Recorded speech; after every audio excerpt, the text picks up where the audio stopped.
Before Da Vinci sketched a line of the first flying machine, legend told of men who took to the skies, birdmen, sailing on wings of feathers and wax.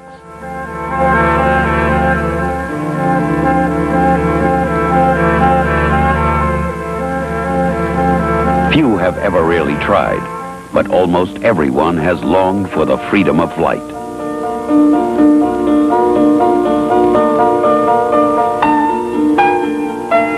Nature made man earthbound, but his imagination unharnessed him.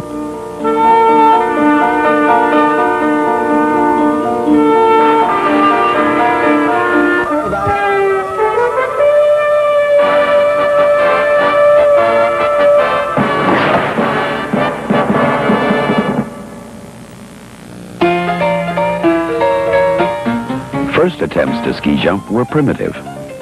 Formal jumps hadn't evolved, so anything perpendicular to the ground sufficed. When competitions began, results were unexpected and sometimes even more than the skier's socks were knocked off. Progress came and ski jumps were built. At first they were a little rickety, but when steel replaced wood, ski jumpers leapt out of the dark ages. Seasons were irrelevant. Even summer was used to refine eventual style.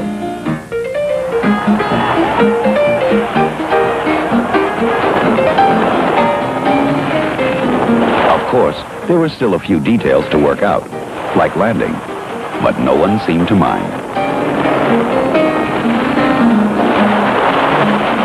Excitement spread, and soon ski jumping became winter's largest spectator sport. Fortunately, technology kept pace with the desire to go higher and farther. Equipment took on sleek aerodynamic designs that made jumping more like flying.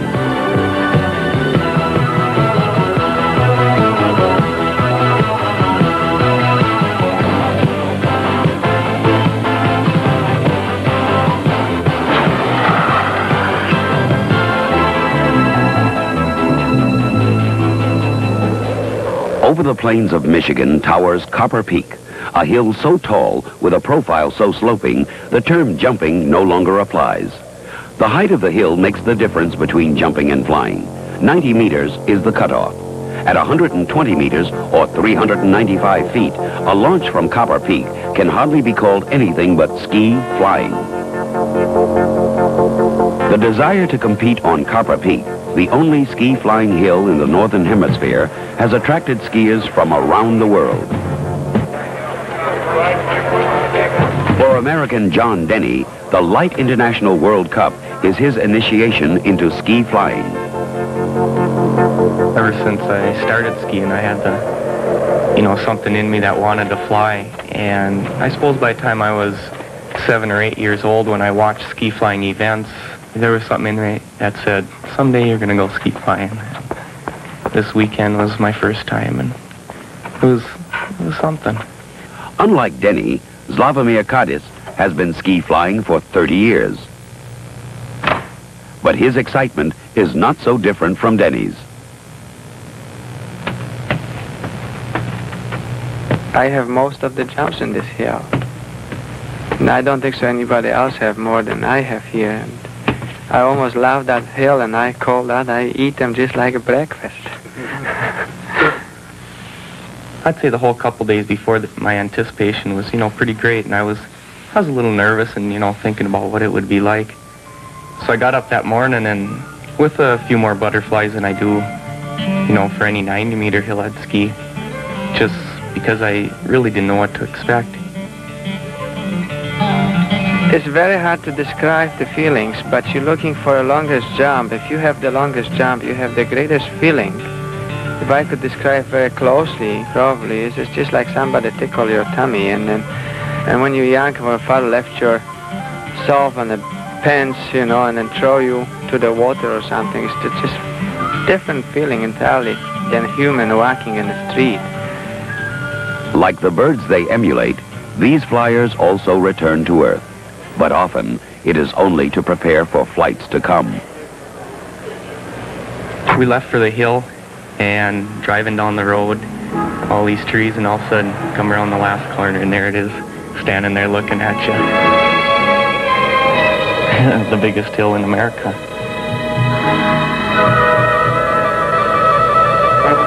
Ladies and gentlemen, welcome to the Light International Ski Flying Championships in Ironwood, Michigan.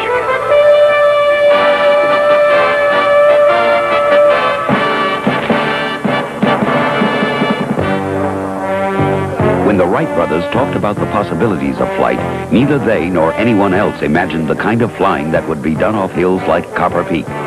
Spectators enjoy the carefree excitement, but jumpers focus only on those moments when their momentum carries them over the earthbound crowd. When you start going up the lift, you start focusing in on what you want to do. On a 120-meter jump like Copper Peak, simply getting to the start is an ordeal. From the chairlift that brings skiers to the top of the hill, they first must walk to an elevator at the base of the jump. After an elevator ride that takes them to a platform near the top of the jump, there are still stairs to climb before they reach start gate positions. When your time comes, the adrenaline flows a little bit more. You try to keep it down, try to keep that excited level down because you want to be relaxed, so you're able to perform at your best performance level. You get in the starts and put your skis on. You're still trying to focus on what you want to do. You see the guy in front of you there, he's the starter, and he says you got a green light, and the adrenaline really starts flowing then. And you kick out. And on Copper Peak, when you kick out, you really don't see the takeoff until you come into the tracks. And then it just breaks open like a big freeway. And there it is. Ago, the winning distance at a meet in Husabakken, Oslo was a scant 20 meters. Now on hills like Copper Peak, flyers soar the distance of 2 football fields. The record distance in Michigan stands at over 500 feet. The Light International Ski Flying Championships welcome you again to the finals of this competition.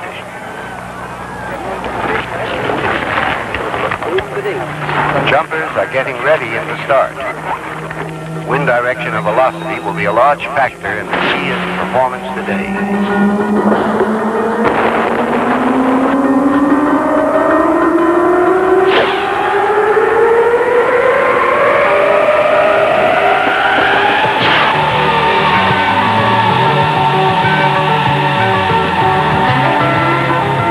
It's almost like everything goes into slow motion. You're up so high, you're going so far, and it's just beautiful.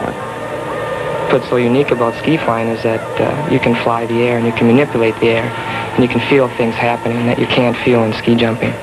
And that's what's such a rush in ski flying. Though in competition a major concern is to outdistance other flyers, the pervasive feeling for the athlete is the freedom of flight. But there is no denying the thrill of winning. And this year, like every year, the championships will have its winners.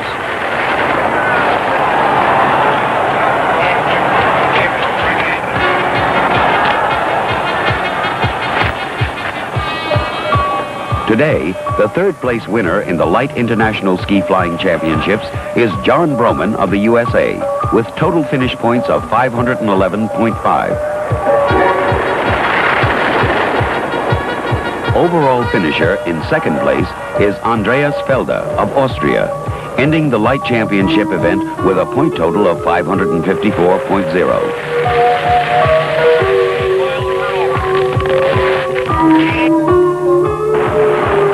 And again from Austria, in first place, Alois Lippberger, winner of the World Cup Ski Flying Championships. Lippberger's point total is 570.0. Moments when skiers ride the air, using their skis like wings.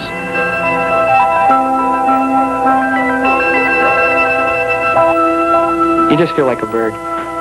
It's just so unreal. I can't get the feeling in anything else.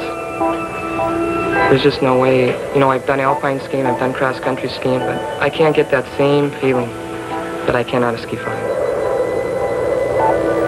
I don't think there's really anything that can compare.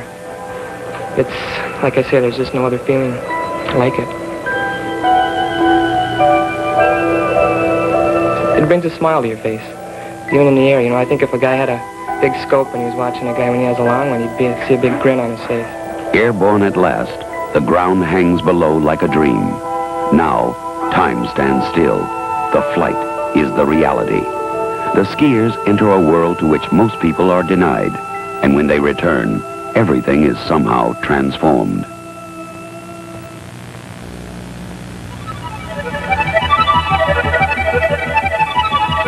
Even though the element of danger and the unexpected is unavoidable for the skier, his goal is to remove all constraints in pursuit of flight. The only thing that when I'm in the air, I just try to think of flying, and I want to go far. That's the only thing that's running through my head.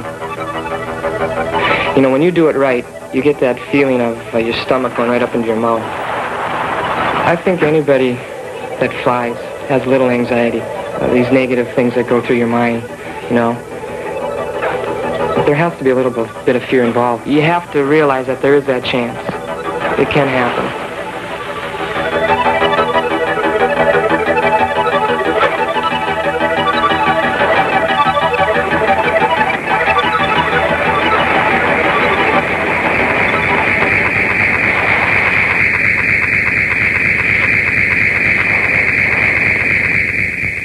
For a skier, though, the chance of falling is outweighed by the reward of flying. Technology and aerodynamics have evolved equipment so safe and sophisticated that now, when a skier falls, there is seldom an injury he does not walk away from. Fear, perhaps, is the greater enemy jumpers must push beyond. But a flyer, I think, is able to conquer that fear. That's what's so great about ski flying, is that you've got to conquer that fear. You've got to put it in the back of your mind and just do your thing. Jumping and flying have an ideal form. When that form is perfected, the elements that compose it are difficult to perceive. Everything seems one fluid motion. But every step of ski jumping is carefully choreographed. There are 4 major parts in a jump: the in-run, the takeoff, the flight, and the landing. Each step depends on the one before it. By the time a skier looks down from the top of a jump, he has no time left for lessons unlearned.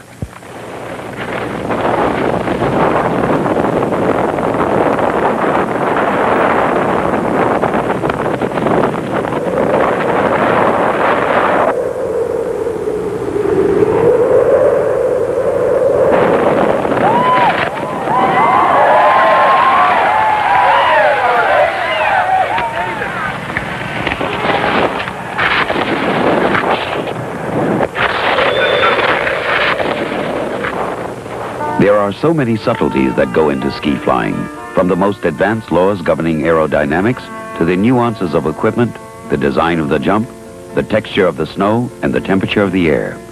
To achieve that ultimate sense of flight, skiers must become so proficient with their bodies that there is no self-consciousness, no fear, no second thoughts or guesses. When that state is achieved, flying becomes second nature, and instinct as familiar as walking. That is when flight becomes a microcosm of life, a sense that this is life at its ultimate. When a skier is in flight, that is all that matters. Everything else is just waiting.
Signs of an early spring, unlike the winter that chilled the low plains of Michigan. Steamboat Colorado's Howson Hill is the site of the Light International Ski Jumping Tourney, last stop in this season's circuit. Welcome to Steamboat Springs and the Light International Ski Jumping Tourney. Hopes run high for the title this year. 60 of the top contenders from all over the world, many Olympic competitors, have come for this jump. Geir Arne Ostensen of Norway is one of the favorites, but competing alongside him is Jim Denny of the U.S., current distance record holder here at Halsen at 367 feet. As competition begins, spectators jockey for position around the Halsen Hill complex, waiting to cheer their favorites. Officials check the position and color of distance markers along the hill. The quality and condition of the run is reviewed in a final inspection. Judges prepare themselves in their towers, knowing they must score not only for distance, but style and performance. This is the event everyone has been waiting for. Steamboat Springs. Finals for the Light International Ski Jumping Journey are brought to you by the Miller Brewing Company and Light Beer by Miller. Overall finalists hold the spotlight, though competition was strong. In third place, with points totaling 382, is Harry Nakari of Finland.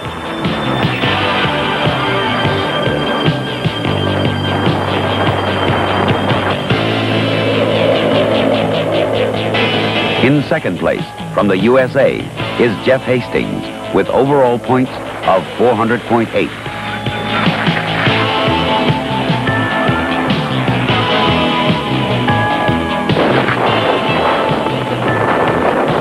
In first place, from Austria, Fritz Esser, his total points coming to 410.7.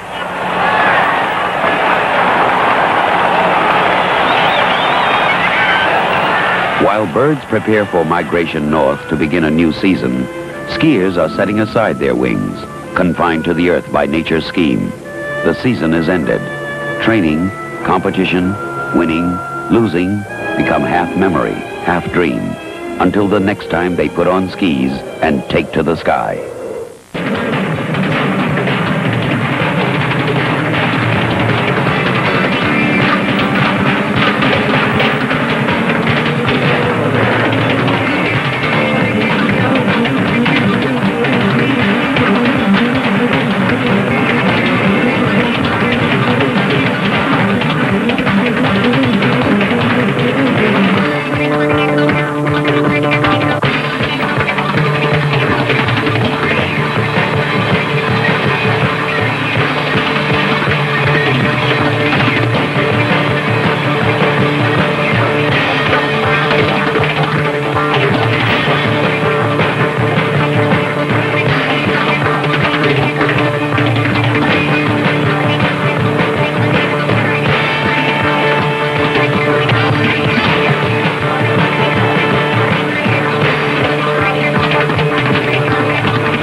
I think the easiest thing to explain jumping is as you enter the air, which is kind of the feeling you get if you ever sit in an airplane as you take off the ground.